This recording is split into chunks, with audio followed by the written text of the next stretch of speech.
This is Comic Picks by the Glick. I'm your host, Jason Glick. Hey, Jason Glick, what's going on, man? Well, it's like things are going. Well, I guess I have to be honest, like they're not going as well as they should, John, because this is like the first time in close to a decade that we're not doing this from San Jose. This is true. This is true. Yeah, like we're doing this on from the comforts of our own residences, and we're having to like deal with this because this is like we're dealing with our social distancing like coronavirus era, and that means there is no like Fanime 2020 right now. Yep. Well, it'll be back next year, Goddamn right it will. and it's been deferred, and we'll be there. And that's and the fans are always there, and we're always gonna be there when it's there. So it is a little odd. However, that doesn't stop the show. Absolutely not. And it does not stop us from doing a buried treasures of manga like for this particular edition. Because like, hey, if we were here in San Jose, it's like we would still be doing like a manga specific podcast, and also it's just like a buried treasures of manga edition as well. Because hey, it's like there is like just like so much stuff out there, manga specifically that has been like like forgotten or just like not like properly observed. Like yeah, it's absolutely worth like you checking out, and like whether or not it's like physically or digitally. And thankfully, like this edition is also available digitally, but it's also like one that is like of very specific interest to like both me and John because it is about a series called Here Is Greenwood. Now, why is that special to us? Because, well, I got to take you back to back when John and I were going to like anime clubs in college, because when we were because like I don't think like John and I would have met if it wasn't for like these clubs at our college, because our college was unique in the sense that it had two separate clubs. One was Video Burn, and the other one was the Greenwood Film Society. You can probably guess where this is going here. Now, Video Burn was the like longtime originator of the of anime at this college, and it ran for a while, and then it's like as I've been told in the past, it's like one of the like the founder of Greenwood started like hitting on the it's like the the girlfriend of like the video room president. And they got it on, and then it's like suddenly this like would be president of Greenwood wasn't welcome at Video Burn anymore.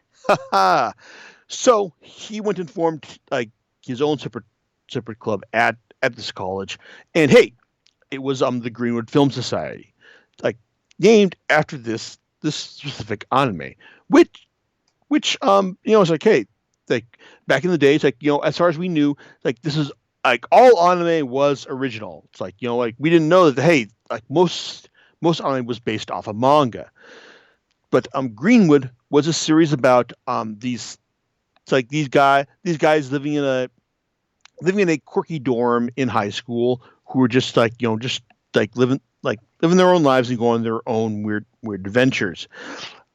As far as things go, there was kind of, as you might imagine, there's kind of a cold war between Greenwood and Video Burn at this college as after the founding and all, and it continued on until, wait for it, it's like, well, believe it or not, I took over Video Burn because like our current president at the time basically was issuing a call like hey, it's like if anyone wants to help out with this club, like just let me know after the it's like after the meeting. It's like, and I was like, wow, I've been enjoying like Video Burn more than Greenwood this quarter, so I'm just gonna go up here and say, hey, you know what, I kind of want to I do want to help out with Video Burn.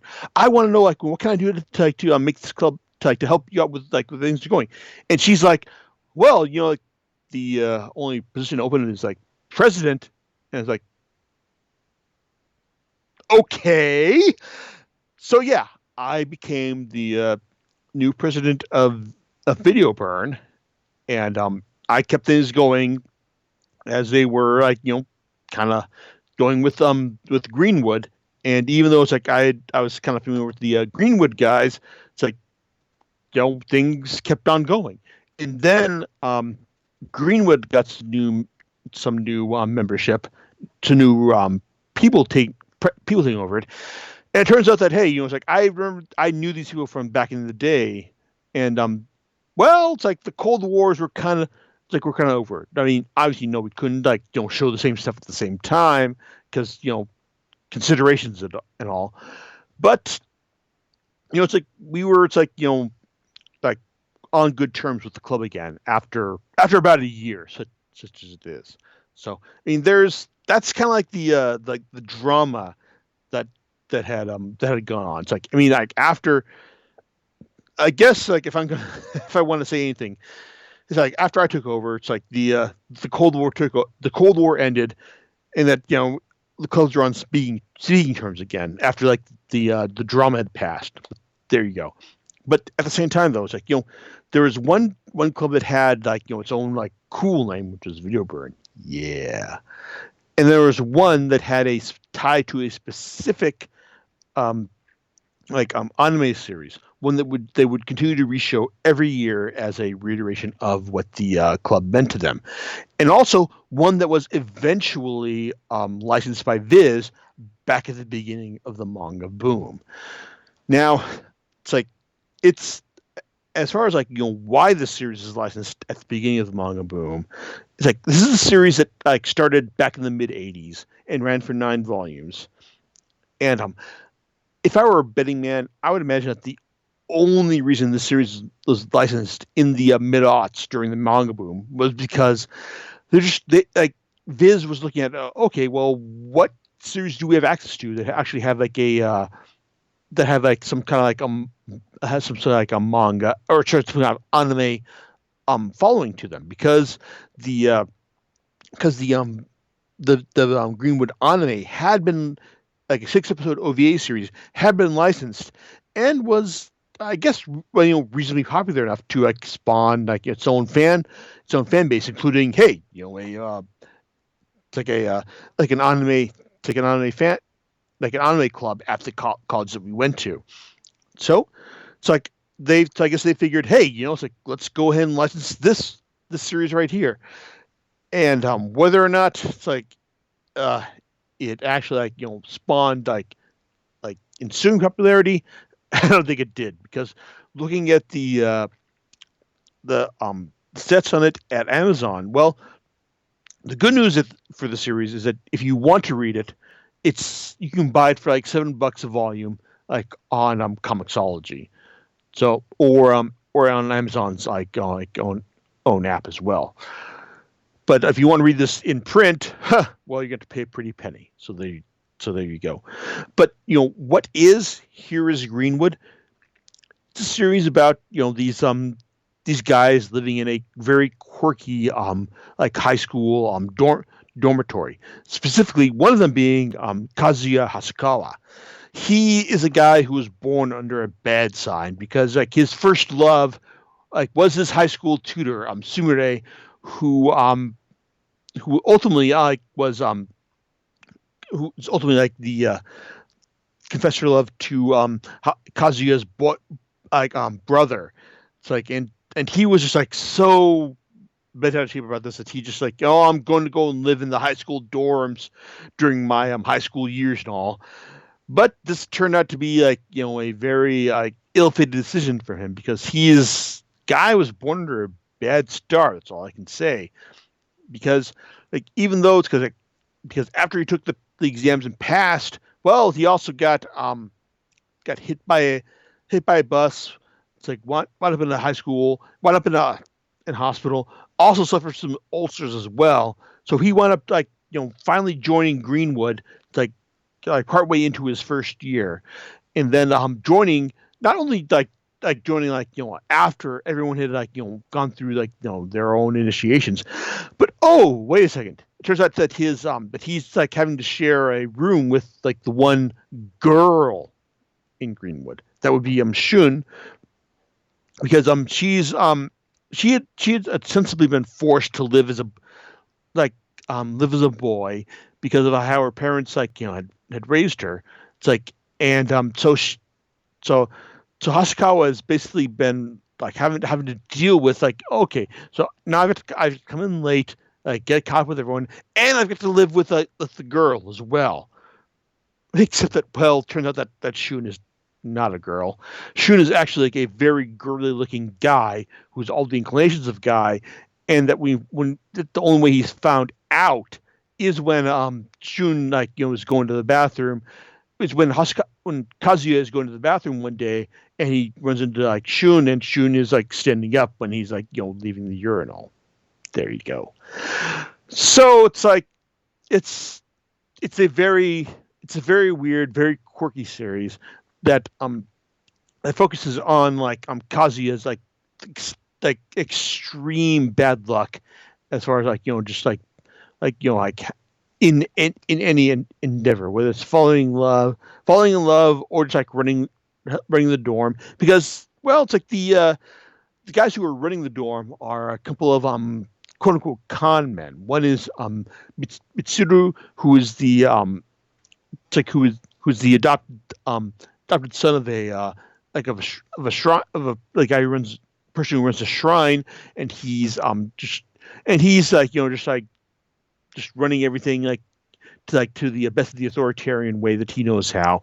And then there's Shinobu, who is like the student council vice president, that is that is also heir to a it's like a big Japanese zaibatsu or corporation all.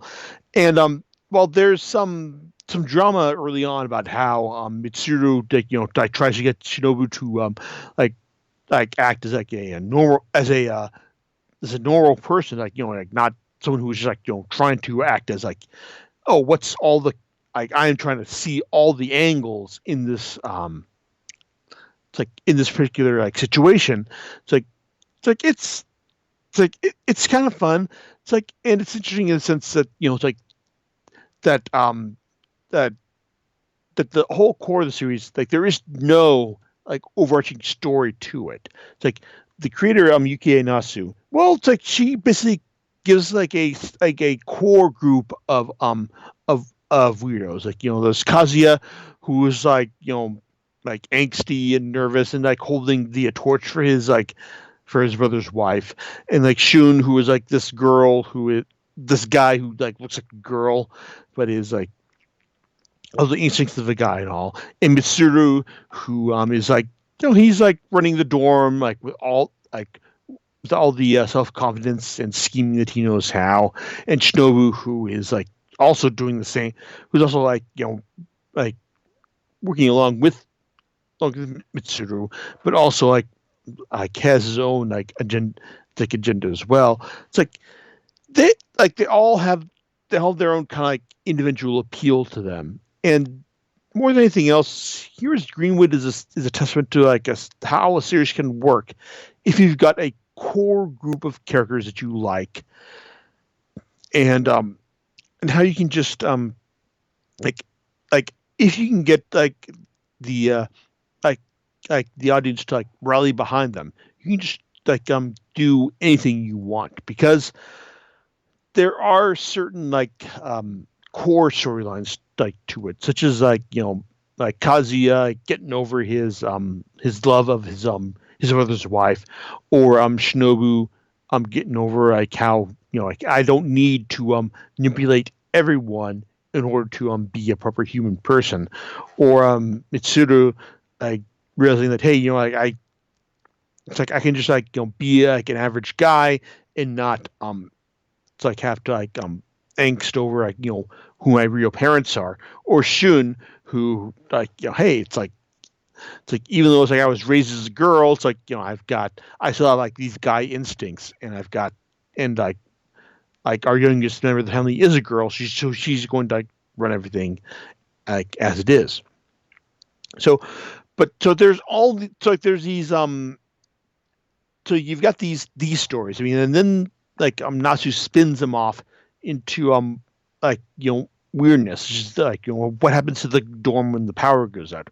What happens when Shinobu's sister Nagisa, who has felt cheated by the fact that everyone like in the family loves like Shinobu. It's like, what what's she gonna do when like he's like like the main focus of the family and all. It's like, oh, and also like what is Shun gonna do when like there's family, like when like the youngest member of the family is a girl, and they're gonna like inherit the inn that they run and all. So there's all sorts of like standard stories that the series goes through, but also just like weirdness, such as when this is when like the group decamps to one of like Shun's family's mountain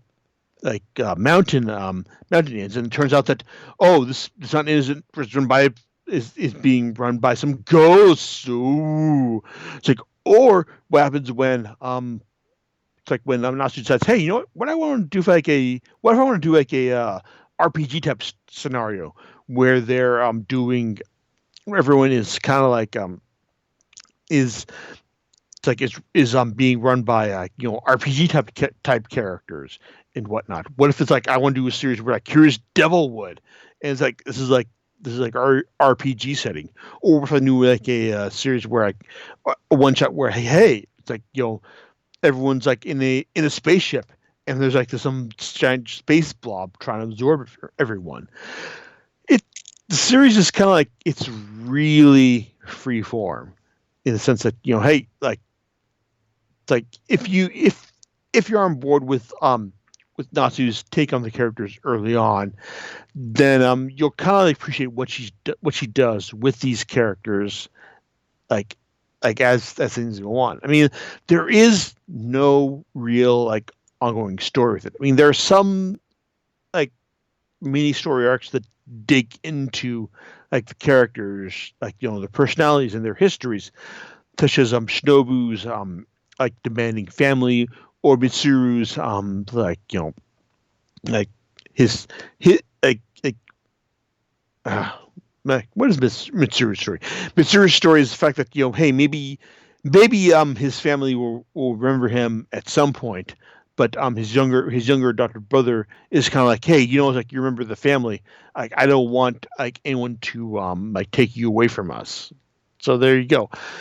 But as far as any like real storylines go for it, it doesn't.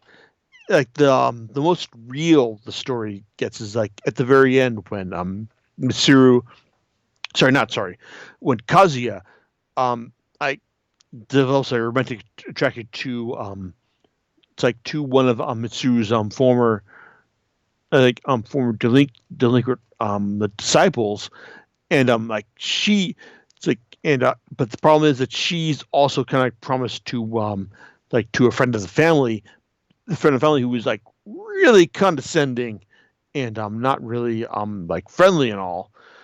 So it's kind of like it's so. But the thing is, like at this point, like after like 8 volumes, you're kind of like, okay, like Kazuya has like suffered enough. We want to see him like finally win one for once.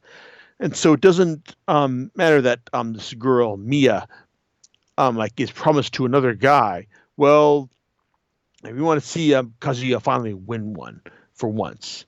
And there you go. I mean, I like rereading the series. I did enjoy it, but I also realized that it's kind of like if you're not on board with like like the characterizations of these characters, and I think that they're pretty well done.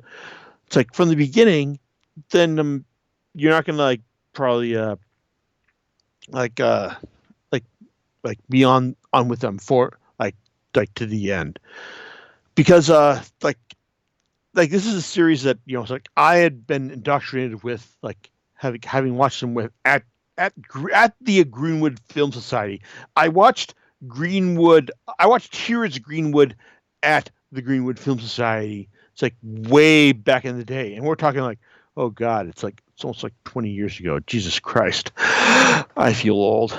And it's like, and watching this anime series, it's like I think it's like I remembering, I was like, I think it holds up, even though like the second episode offers some really, really questionable like sexual characteristics, but the it's like, but the rest of it is fantastic. And I think the anime does a good job of distilling the charm of the manga.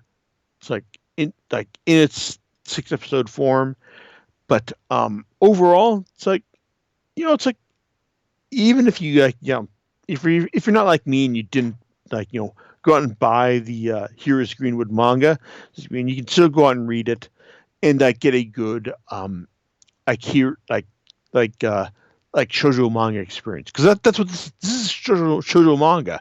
And in fact, it's also a series that kind of like really plays with like the whole boys love aspect of it, because as creator Yuki Inasu acknowledges that, hey, it's like, hey, I acknowledge that, like, like our readers want to see Shinobu and Mitsuru hook up, but I'm not gonna let that happen.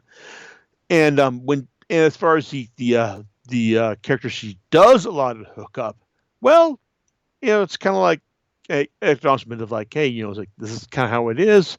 This is a convention of the genre, and it's kind of cute in the sense that, like, for the one, boys love storyline she does, like, it's basically like, hey, like, this one guy is so cute, this other guy basically thinks, oh wow, I want to hit that.